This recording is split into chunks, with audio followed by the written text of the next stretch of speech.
Hi dears, എല്ലാ മക്കൾക്കും എജ്യുമേറ്റിൻ്റെ മറ്റൊരു ക്ലാസ്സിലേക്ക് സ്വാഗതം. ഇന്ന് നമ്മൾ എടുക്കുന്നത് 5ാം ക്ലാസ്സിലെ അടിസ്ഥാന ശാസ്ത്രത്തിലെ 3ാമത്തെ പാഠമാണ്. ജലം നിത്യജീവിതത്തിൽ എന്നാണ് കേട്ടോ ഈ പാഠത്തിൻ്റെ പേര്. ഈ പാഠത്തിലെ മുഴുവൻ പ്രവർത്തനങ്ങളാണ് നമ്മൾ ഇന്നത്തെ ക്ലാസ്സിൽ ചെയ്യാനായിട്ട് ഉദ്ദേശിക്കുന്നത്. ക്ലാസ്സിലേക്ക് കിടക്കുന്നതിന് മുന്നേ ആയി ചാനൽ ആദ്യമായി കാണുന്നവരാണെങ്കിൽ ഒന്ന് സബ്സ്ക്രൈബ് ചെയ്ത് സപ്പോർട്ട് ചെയ്യാൻ മറക്കല്ലേ. അതുപോലെ തന്നെ വീഡിയോ നിങ്ങളുടെ കൂട്ടുകാരിലേക്കൂടെ ഷെയർ ചെയ്ത് കൊടുക്കുകയും വേണേ. നിങ്ങൾക്ക് ആവശ്യമുള്ള 5ാം ക്ലാസ്സിലെ മറ്റു വിഷയങ്ങളുടെ വീഡിയോസ് എല്ലാം STD 5 2024 എന്ന പ്ലേലിസ്റ്റിൽ ലഭിക്കുന്നതാണ്.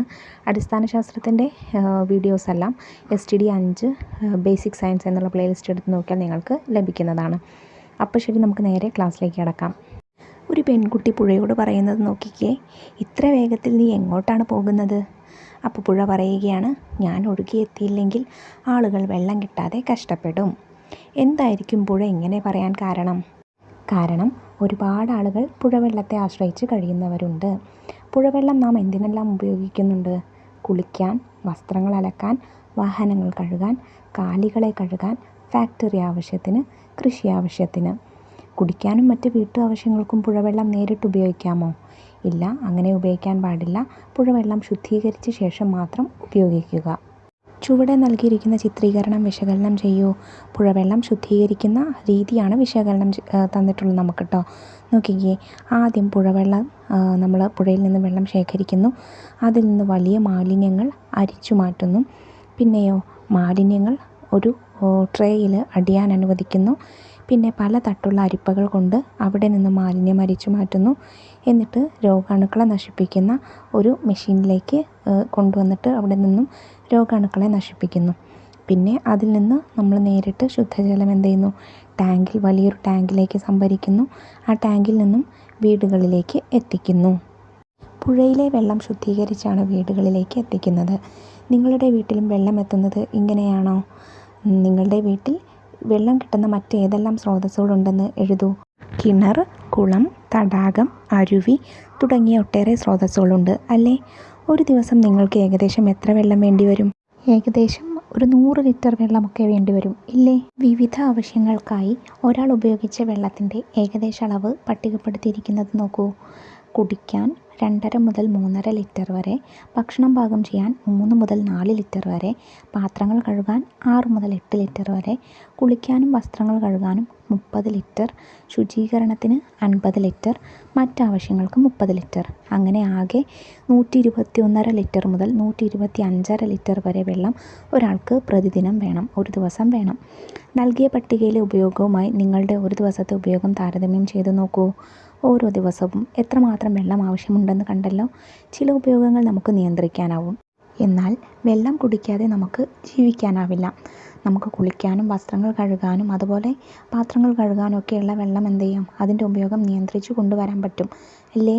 പക്ഷേ നമുക്ക് കുടിക്കുന്ന വെള്ളം എന്തായില്ല പറ്റില്ല. ഒരു പരിധി വരെ നമുക്ക് വെള്ളം കുടിക്കാതെ ഒരു പരിധി വരെ മാത്രമേ ജീവിക്കാൻ കഴിയുള്ളൂ. വെള്ളം കുടിക്കാതെ ഒരിക്കലും ഒരാൾക്കും ജീവിക്കാൻ കഴിയില്ല. കൂടുന്ന ആവശ്യവും കുറയുന്ന ലഭ്യതയും. ജനസംഖ്യാ വർധനവും ജലമലിനീകരണത്തിൻ്റെ തോതിലുള്ള വർധനവും കാരണം ശുദ്ധജല ലഭ്യത കുറഞ്ഞു വരികയാണ്.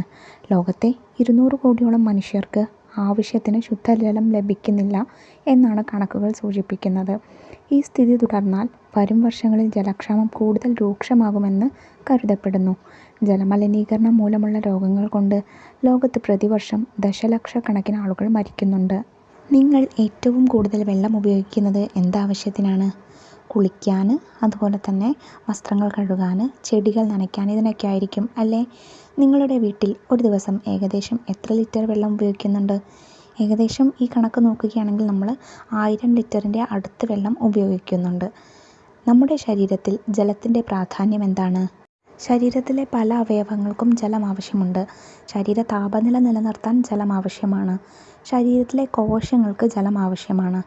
ദഹനം, മാലിന്യം പുറന്തള്ളൽ തുടങ്ങിയ ശരീരപ്രവർത്തനങ്ങൾക്ക് ജലം ആവശ്യമാണ്. നമ്മുടെ ശരീരത്തിലെ ജലത്തിൻ്റെ ഏകദേശ അളവ് നോക്കിക്കേ. തലച്ചോറിന് 73% വരെ ജലം വേണം. രക്തത്തിൽ 94% ജലം കലർന്നിട്ടുണ്ട്. ഹൃദയത്തിലേക്ക് 75%, വൃക്കകൾക്ക് 79% ജലം ആവശ്യമാണ്. ശ്വാസകോശങ്ങൾക്ക് 83%, പേശികൾക്ക് 75%, അസ്ഥികൾക്ക് 31%. ഇത്രയും ശരീരഭാഗങ്ങളിലേക്ക് ഇത്രയും ശതമാനത്തിന് എന്ത് വേണം? ജലം ആവശ്യമാണ്. മനുഷ്യ ശരീരത്തിലെ ഒരു പ്രധാന ഘടകമാണ് ജലമെന്ന് മനസ്സിലായല്ലോ. എല്ലാ ശാരീരിക പ്രവർത്തനങ്ങൾക്കും ജലം ആവശ്യമാണ്. ഇനി മനുഷ്യരെ പോലെ തന്നെ സസ്യങ്ങൾക്കും ജലം ആവശ്യമാണ്. ജലം സസ്യങ്ങൾക്കും ജലം ആവശ്യമാണല്ലോ. എന്തെല്ലാം ധർമ്മങ്ങളാണ് ജലം സസ്യങ്ങളിൽ നിർവഹിക്കുന്നത്? പ്രകാശ സംശ്ലേഷണം ആഹാരത്തെ വേരിൽ നിന്ന് ഇലയിലേക്കും തണ്ടിലേക്കും എത്തിക്കുന്നു. ലവണത്തെ ഇലകളിലേക്ക് എത്തിക്കുന്നു. ഇതെല്ലാം ജലം സസ്യങ്ങളിൽ നിർവഹിക്കുന്ന ധർമ്മങ്ങളാണ്. ഇനി ചിത്രീകരണം നോക്കൂ. അതിൽ നമുക്ക് ഉപയോഗങ്ങൾ തന്നിട്ടുണ്ട്. ആഹാരത്തെ ഇലകളിൽ നിന്നും മറ്റ് സസ്യഭാഗങ്ങളിൽ എത്തിക്കുന്നു. പ്രകാശ സംശ്ലേഷണത്തിന്, ആഗിരണം ചെയ്ത ലവണങ്ങൾ ഇലകളിലേക്ക് എത്തിക്കുന്നതിന്, സസ്യശരീരത്തിൻ്റെ ഘടന നിലനിർത്തുന്നതിന്, അതായത് രൂപം നിലനിർത്തുന്നതിന്. എല്ലാ ജീവികൾക്കും ജീവൽ പ്രവർത്തനങ്ങൾക്ക് ജലം ആവശ്യമാണ്. നിറവും ആകൃതിയും. ഒരാൾ വെള്ളം നോക്കിയിട്ട് പറയുന്നു, നോക്കൂ, നിറവും മണവുമില്ല, അപ്പോൾ ശുദ്ധജലമായിരിക്കും. കുട്ടിയുടെ ഈ അഭിപ്രായത്തോട് നിങ്ങൾ യോജിക്കുന്നുണ്ടോ? യോജിക്കുന്നില്ല. നിറവും മണവുമല്ല ജലത്തിൻ്റെ ശുദ്ധത പറയുന്നത്. നിറവും മണവും ഇല്ലെങ്കിലും അതിൽ അണുക്കൾ ഉണ്ടാവാം. ജലപരിശോധനാ റിപ്പോർട്ടിലെ ചില വിവരങ്ങളാണ് താഴെ നൽകിയിരിക്കുന്നത്. പരിശോധിച്ച ഘടകം സാന്നിധ്യം. നിറം പരിശോധിച്ചപ്പോൾ നിറം ഇല്ല, മണം ഇല്ല. ബാക്ടീരിയയുടെ സാന്നിധ്യമോ? ഉണ്ട്. അപ്പോൾ മനസ്സിലായില്ലേ, നിറവും മണവും ഇല്ലെങ്കിലും അണുക്കൾ, ബാക്ടീരിയകളൊക്കെ ഉണ്ടാവാൻ സാധ്യതയുണ്ടെന്ന് മനസ്സിലായില്ലേ. ഇത്തരത്തിൽ ജലം പരിശോധിക്കുന്നത് കൊണ്ടുള്ള ഗുണം എന്താണ്? നമുക്ക് ഒരു പരിധി വരെ രോഗങ്ങളിൽ നിന്നും രക്ഷ നേടാം. ശുദ്ധജലത്തിൻ്റെ നിർവചനം എഴുതി നോക്കൂ. നിറവും മണവും അണുക്കളും ഇല്ലാത്തതാണ് ശുദ്ധജലം. നിങ്ങൾ കുടിക്കുന്ന വെള്ളം ശുദ്ധമാണോ എന്നറിയാൻ വെള്ളത്തിൻ്റെ സാമ്പിൾ നിങ്ങളുടെ പരിസരത്തെ ഗുണനിലവാര പരിശോധന ലാബുകളിൽ എത്തിച്ചാൽ പരിശോധിച്ച് റിപ്പോർട്ട് നൽകും. ജലത്തിന് ആകൃതിയുണ്ടോ? പല ആകൃതിയിലുള്ള പാത്രങ്ങളിൽ വെള്ളമെടുക്കൂ. ജലത്തിൻ്റെ ആകൃതിയും പാത്രത്തിൻ്റെ ആകൃതിയും തമ്മിൽ ബന്ധമുണ്ടോ? ബന്ധമുണ്ട്. ജലത്തിന് അതെടുക്കുന്ന പാത്രത്തിൻ്റെ ആകൃതിയായിരിക്കും ഉണ്ടായിരിക്കുക. മുങ്ങുന്നവയും മുങ്ങാത്തവയും. ചിത്രം നിരീക്ഷിക്കൂ. വെള്ളത്തിൽ പൊങ്ങിക്കിടക്കുന്ന കടലാസ് തോണി കണ്ടല്ലോ.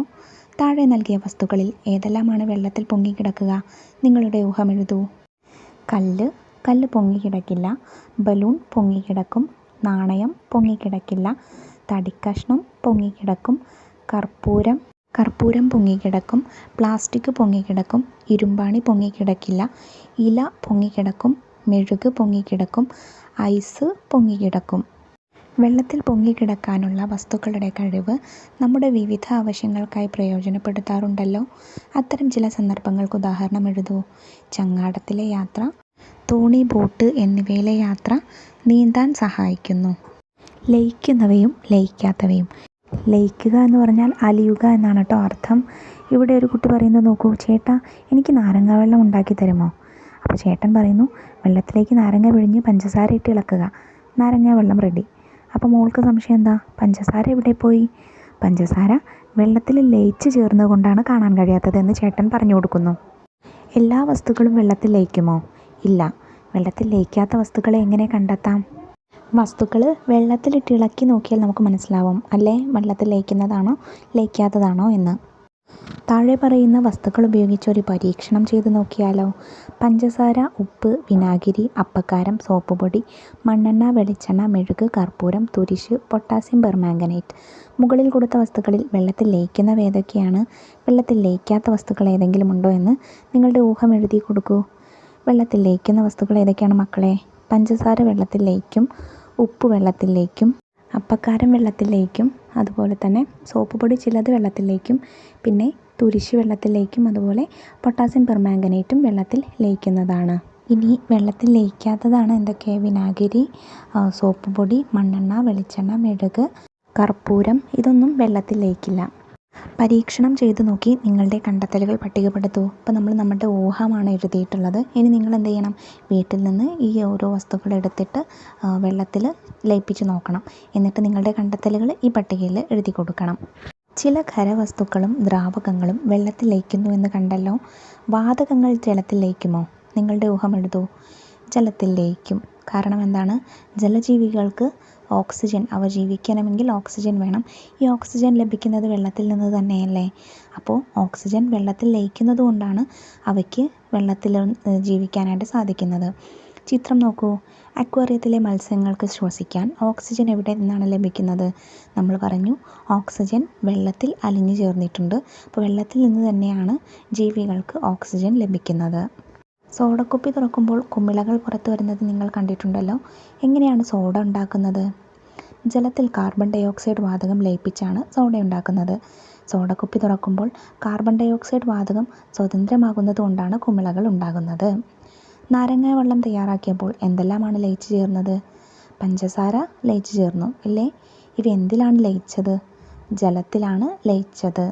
ലയിച്ചു ചേരുന്ന വസ്തുവിനെ ലീനമെന്നും എന്തിലാണോ ലയിച്ചു ചേരുന്നത് ആ വസ്തുവിനെ ലായകമെന്നും ലീനം ലായകത്തിൽ ലയിച്ചുണ്ടാകുന്നത് ലായനി എന്നും പറയുന്നു. അതായത് നമ്മൾ പഞ്ചസാര വെള്ളം എടുക്കുകയാണെങ്കിൽ പഞ്ചസാര വെള്ളത്തിൽ ലയിക്കുന്നു. അപ്പോൾ പഞ്ചസാരയെ നമുക്ക് ലീനം എന്ന് പറയാം. പഞ്ചസാര ലയിച്ചത് വെള്ളത്തിലാണ്, ആ വെള്ളത്തെ നമുക്ക് ലായകം എന്ന് പറയാം.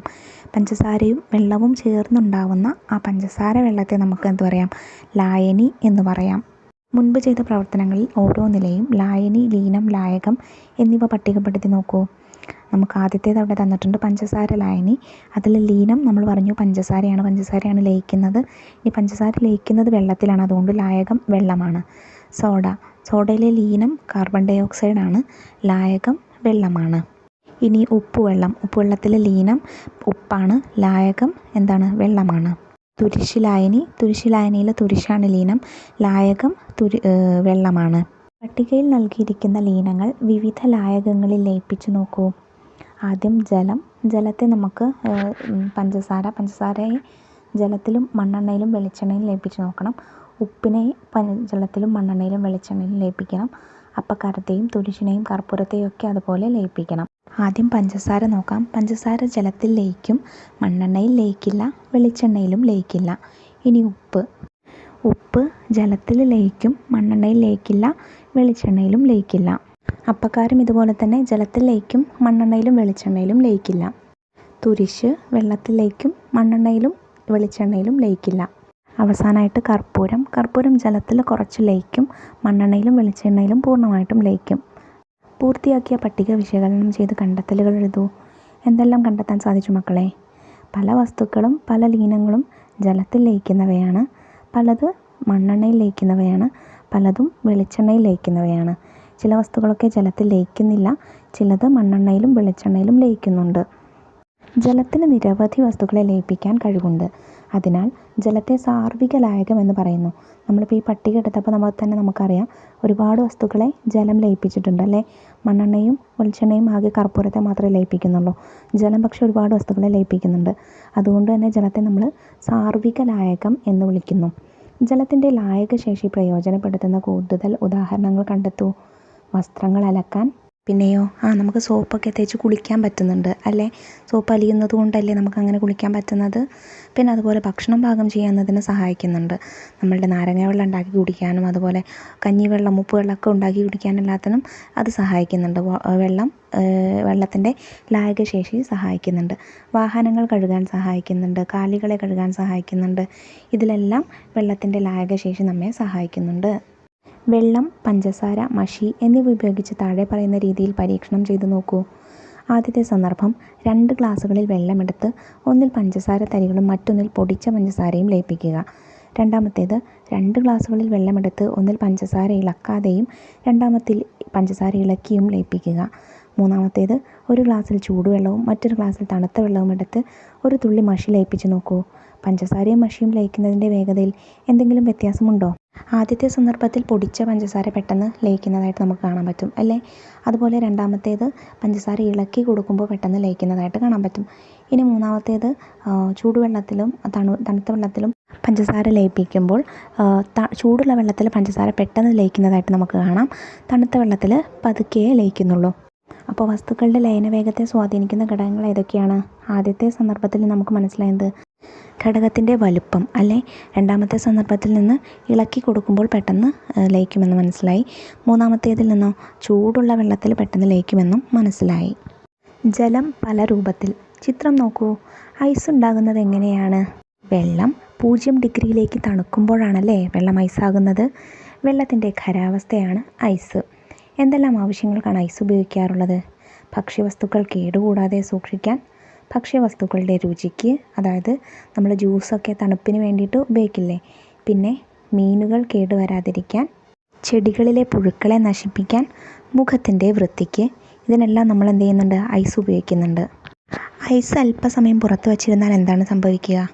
ഐസ് വെള്ളമായിട്ട് മാറും അല്ലേ? എന്താണ് ഇതിന് കാരണം?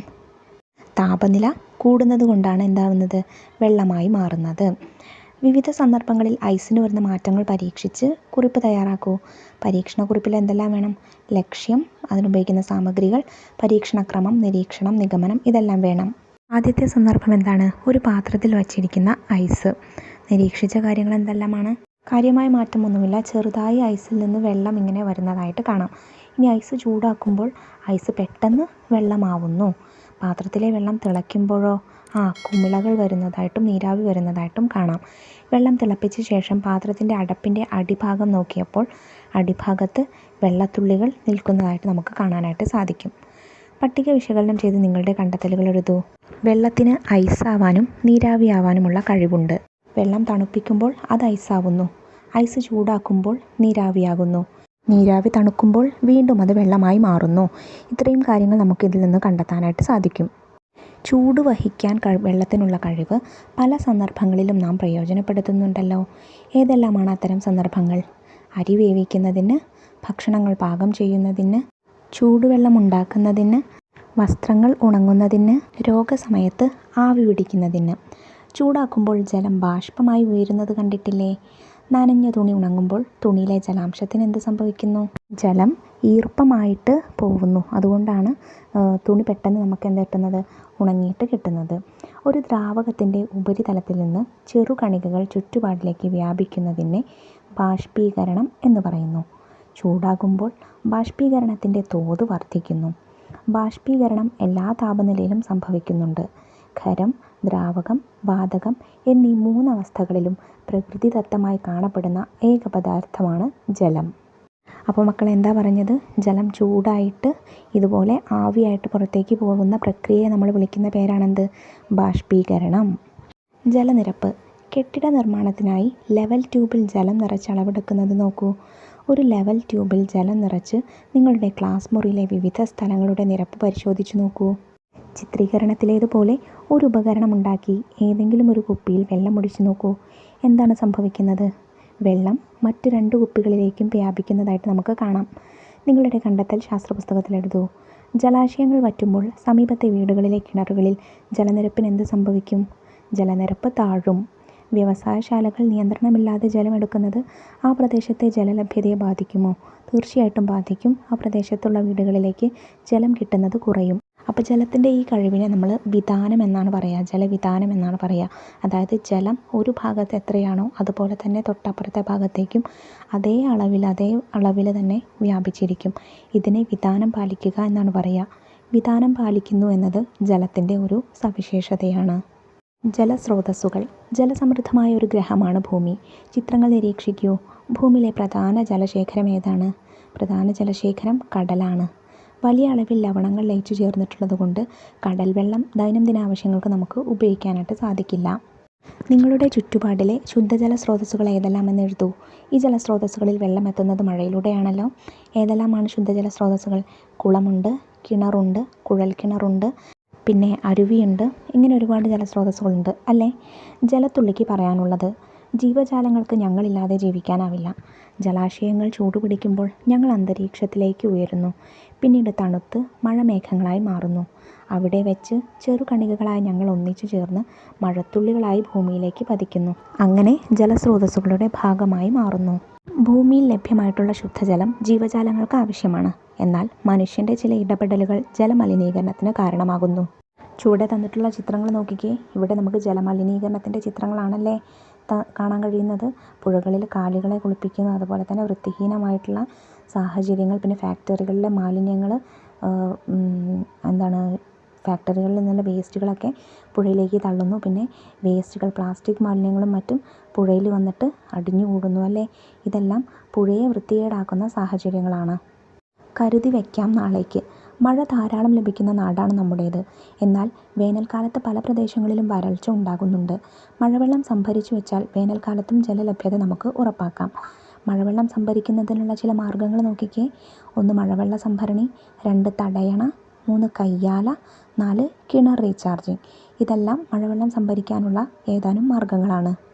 മറ്റെന്തെല്ലാം മാർഗ്ഗങ്ങൾ ജലസംഭരണത്തിന് ഉപയോഗിക്കാം? മഴക്കുഴികൾ നിർമ്മിക്കൽ, തടമെടുക്കൽ, ഭൂമി തട്ടുകളായി തിരിക്കൽ, ഇതെല്ലാം നമുക്ക് ജലസംഭരണം കൂട്ടാനുള്ള മാർഗ്ഗങ്ങളാണ്. നിങ്ങളുടെ പ്രദേശത്ത് ഏതെല്ലാം മാർഗ്ഗങ്ങൾ ഉപയോഗിക്കുന്നുണ്ടെന്ന് കണ്ടെത്തൂ. ശുദ്ധജലം അമൂല്യമാണ്, അത് പാഴാക്കരുത് എന്ന സന്ദേശമാണ് നമുക്ക് ഈ പാഠഭാഗം തരുന്നത്.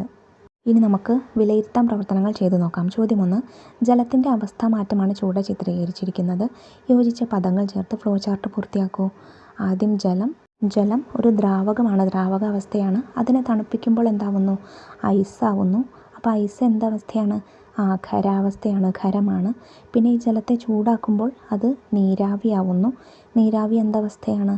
വാതകാവസ്ഥയാണ്. ചോദ്യം 2. ജലത്തെക്കുറിച്ചുള്ള ആശയ ചിത്രീകരണം പൂർത്തിയാക്കൂ. ജലം സ്രോതസ്സ് ഏതൊക്കെയാണ്? കിണർ, പുഴ, കുളം, കടൽ, അരുവി, അങ്ങനെ ഒരുപാടുണ്ട് കേട്ടോ.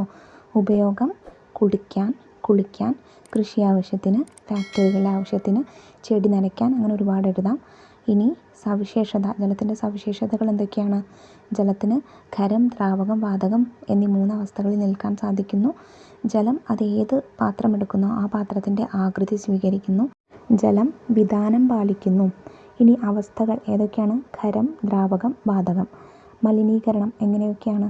ഫാക്ടറികളിൽ നിന്നുള്ള വേസ്റ്റ് മാലിന്യങ്ങൾ പുഴയിലേക്ക് തള്ളുന്നു.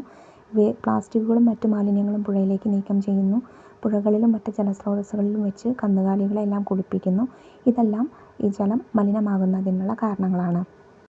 ചോദ്യം 3. 3 വ്യത്യസ്ത സ്രോതസ്സുകളിലെ ജലത്തിൻ്റെ ഗുണനിലവാരം പരിശോധിച്ച റിപ്പോർട്ട് താഴെ നൽകിയിരിക്കുന്നു.